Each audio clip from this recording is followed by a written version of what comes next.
like your beauty, I like your fashion. तुझ्यावर थांबून माझी नजर एक नंबर तुझे कंबर हाय चाल शेकी शेकी हाय ঢাকায় সিনেমার আলোচিত অভিনেত্রী মিষ্টি জান্নাত তো নতুন করে আলোচনায় এসেছেন শাকিব খানের সঙ্গে একই ফ্লাইটের ছবি শেয়ার করে।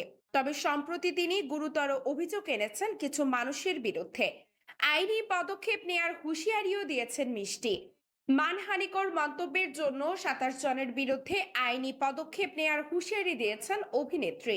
সামাজিক যোগাযোগ মাধ্যমে এক পোস্ট দিয়ে বেশ কিছু পেজ তথাকথিত সাংবাদিক, কন্টেন্ট ক্রিয়েটর এবং ফেসবুক ও টিকটক ব্যবহারকারীর বিরুদ্ধে গুরুতর অভিযোগ এনেছেন তিনি। মিষ্টি জান্নাত লিখেছেন, কিছু পেজ এবং সো কল্ড জার্নালিস্ট নামক ভিউ ব্যবসায়ীদের নাম এবং কিছু কন্টেন্ট ক্রিয়েটরের নাম 127 জন আমার পেজে বাজে কমেন্টকারী।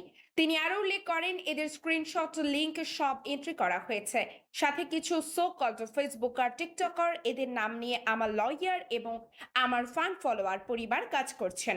মিষ্টি জান্নাত জানান, তার এই মানহানির পেছনে একটি সংঘবদ্ধ চক্র কাজ করছে। তার কথায় অতি শিগগিরই এদের আইনের আওতায় আনা হবে আমার মানহানি করার জন্য। একদল লোক পেছনে লেগেই আছে, এখন তাদের আর কোনো ক্ষমা নেই। এই ঘটনায় ঢালিউড পাড়ায় মিশ্র প্রতিক্রিয়া দেখা গেছে। অনেকে মিষ্টি জান্নাতের এমন সাহসী পদক্ষেপকে স্বাগত জানিয়েছেন, আবার কেউ কেউ বিষয়টি নিয়ে কৌতূহল প্রকাশ করেছেন। আদি আফিফা মাসফি, বিনোদন ডেস্ক, বাংলাদেশ নিউজ টুডে।